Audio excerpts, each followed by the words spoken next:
Welcome to jalebi cuisine. ഇന്ന് ചെയ്യുന്ന recipe വെണ്ടയ്ക്കയും മുട്ടയും വെച്ചിട്ട് ഒരു തോരനാണ്. ഒട്ടും ഒട്ടിപ്പിടിക്കാതെ കുഴയാതെ എങ്ങനെ ഒരു പെർഫെക്റ്റ് ആയിട്ട് വെണ്ടയ്ക്ക കൊണ്ട് ഒരു തോരൻ തയ്യാറാക്കി എടുക്കണം എന്നറിയാനായിട്ട് ഈ വീഡിയോ ഫുള്ളായിട്ട് കാണുക. നല്ലൊരു കോമ്പിനേഷനാണ് കേട്ടോ. വെണ്ടയ്ക്കയും മുട്ടയും കൂടെ ചേരുമോ എന്നുള്ള ഒരു ഡൗട്ട് വേണ്ട, ശരിക്കും നല്ലൊരു കോമ്പിനേഷനാണ്. ട്രൈ ചെയ്ത് നോക്കാം. 350 ഗ്രാം വെണ്ടയ്ക്കയാണ് എടുത്തത്. അത് ഇതുപോലെ ചെറുതായിട്ട് അരിഞ്ഞെടുക്കുക. ഉണ്ടാക്കുന്നത് എങ്ങനെയാണെന്ന് നോക്കാം. ബാക്കി ഇൻഗ്രീഡിയൻസ് അപ്പോൾ പറയാം. കുറച്ച് വലിപ്പമുള്ള പാത്രം തന്നെ എടുക്കുക. അപ്പോൾ പാത്രം ചൂടായതിനു ശേഷം അതിലേക്ക് ഞാനിപ്പോൾ ഒഴിച്ചു കൊടുത്തിരിക്കുന്നത് വെളിച്ചെണ്ണയാണ്. ഒരു 4 ടേബിൾ സ്പൂൺ വെളിച്ചെണ്ണ ഒഴിച്ചു കൊടുത്തിട്ടുണ്ട്. ഒന്ന് ചൂടായിട്ടുണ്ട്. അപ്പോൾ നമുക്ക് അതിലേക്ക് കുറച്ച് കടുക് ഇട്ട് കൊടുക്കാം.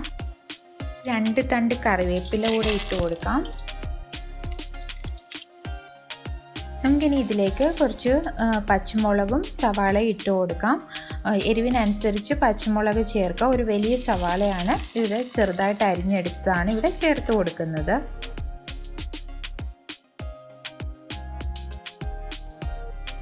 വെണ്ടയ്ക്ക ഇട്ട് കൊടുക്കാം. നമുക്ക് നല്ലതുപോലെ ഒന്ന് ഇളക്കി കൊടുക്കാം. അതിനുശേഷം നമുക്ക് വെണ്ടയ്ക്ക വേവിച്ചെടുക്കണം. ഞാൻ ഉദ്ദേശിച്ചത് അതിൻ്റെ ആ ഒരു വഴുവഴുപ്പുണ്ടല്ലോ, ആ വഴുവഴുപ്പ് ശരിക്കും പോകണം. ഈ സ്പൂൺ എടുക്കുമ്പോൾ കാണുന്നുണ്ടാവില്ല ഇങ്ങനെ ഒരു നൂല് പോലെ, ആ ഒരു വഴുവഴുപ്പ് കംപ്ലീറ്റ് ആയിട്ട് നമ്മൾ കുക്ക് ചെയ്ത് മാറ്റിയെടുക്കണം. അപ്പോൾ ഈ വഴുവഴുപ്പ് ശരിക്കും പോകാനായിട്ട് നമ്മൾ ആ മെഴുക്കുവരട്ടിയൊക്കെ ആക്കിയെടുക്കില്ല, അതേപോലെ ഇതിനെ കുറേ നേരം ചെറിയൊരു മീഡിയം ഫ്ലെയിമിൽ ഇട്ട് കൊടുത്തിട്ട് അതിനെ കുക്ക് ചെയ്തെടുക്കാം. അപ്പോൾ നമുക്ക് 2 മുട്ടയെ ഒന്ന് പൊട്ടിച്ചൊഴിച്ച് അതൊന്ന് ബീറ്റ് ചെയ്ത് വെക്കാം. ആ മുട്ടയിലേക്ക് നമുക്കൊരു 2 നുള്ള് കുരുമുളക് പൊടി കൂടി ഇട്ട് കൊടുക്കാം. മുട്ട നല്ലപോലെ ഒന്ന് അടിച്ചെടുത്തതിന് ശേഷം സൈഡിലേക്ക് വയ്ക്കാം. മുട്ട നമ്മൾ വെണ്ടയ്ക്കയുടെ വഴുവഴുപ്പ് മാറിയതിന് ശേഷം അതിലേക്ക് ചേർത്ത് കൊടുക്കും. വെണ്ടയ്ക്ക നമുക്ക് വേണ്ടുന്ന ഒരു രീതിയിലായി കിട്ടിയിട്ടുണ്ട്. അതായത് അതിൻ്റെ ആ വഴുവഴുപ്പൊക്കെ പൂർണ്ണമായിട്ടും മാറിയിട്ടുണ്ട്. ഇപ്പോൾ ഇതിങ്ങനെ മേലിൽ നിന്ന് താഴേക്ക് ഇടുകയാണെന്നുണ്ടെങ്കിൽ അത് ഓരോന്നായിട്ടാണ് വീഴുന്നത്. നേരത്തെ പോലെ നൂലോ അങ്ങനെയൊന്നും കാണാൻ പറ്റുന്നില്ല. അപ്പോൾ അത് പെർഫെക്റ്റ് ആയിട്ടുണ്ടെന്നാണ് അതിൻ്റെ അർത്ഥം. വെണ്ടയ്ക്ക ഈ ഒരു പരുവത്തിലാക്കി എടുക്കാനായിട്ട് എനിക്കൊരു 20 മിനിറ്റ് വേണ്ടി വന്നു. അതേപോലെ ഇത് മീഡിയം ഫ്ലെയിമിലിട്ടാണ് ഞാൻ കുക്ക് ചെയ്തത്. നമുക്ക് വെണ്ടയ്ക്കയൊക്കെ ഒന്ന് സൈഡിലോട്ടാക്കിയിട്ട് നമുക്ക് മുട്ട ആ പാത്രത്തിലേക്ക് ഒഴിച്ചു കൊടുക്കാം. എന്നിട്ട് അതൊന്ന് സ്ക്രാമ്പിൾ ചെയ്തെടുക്കാം.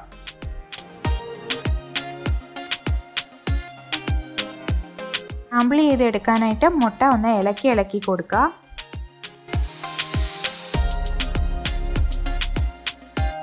ഇനി ഇത് നമുക്ക് വെണ്ടയ്ക്കയുമായിട്ട് ഒന്ന് മിക്സ് ചെയ്തെടുക്കാം. ഇങ്ങനെ ആകുമ്പോൾ നമുക്ക് മുട്ട ഒരു പീര പോലെ കിട്ടും. അപ്പോൾ അതിന് വേണ്ടിയിട്ടാണ് ഇങ്ങനെ ചെയ്തത്. ഇനി നല്ലതുപോലെ വെണ്ടയ്ക്കയുമായിട്ട് മിക്സ് ചെയ്തെടുക്കാം. നമുക്ക് ഇതിലേക്ക് ആവശ്യത്തിനുള്ള ഉപ്പ് ഇട്ട് കൊടുക്കാം.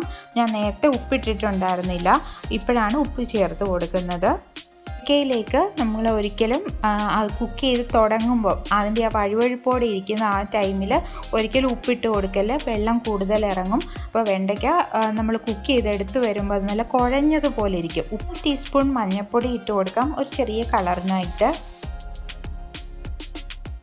ഇതിലേക്ക് ഒരു 1/2 കപ്പ് തേങ്ങ തിരുമിയത് ചേർത്ത് കൊടുക്കാം. എന്നിട്ട് നല്ലതുപോലെ ഒന്ന് മിക്സ് ചെയ്തെടുക്കാം.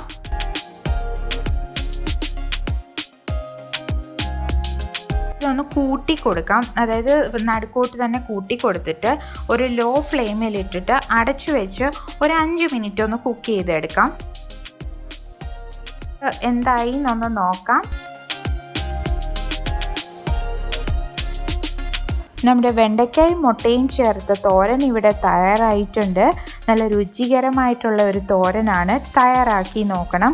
അതേപോലെ ഇനിയും നിങ്ങൾ വെണ്ടയ്ക്ക തോരൻ തയ്യാറാക്കുമ്പോൾ അതായത് മുട്ടയൊന്നും ചേർക്കാതെ തയ്യാറാക്കുമല്ലോ, അപ്പോഴും ഈ ഒരു മെത്തേഡിൽ തന്നെ ചെയ്യുകയാണെങ്കിൽ ഒട്ടിപ്പിടിക്കാതെ നിങ്ങൾക്ക് തോരൻ കിട്ടും.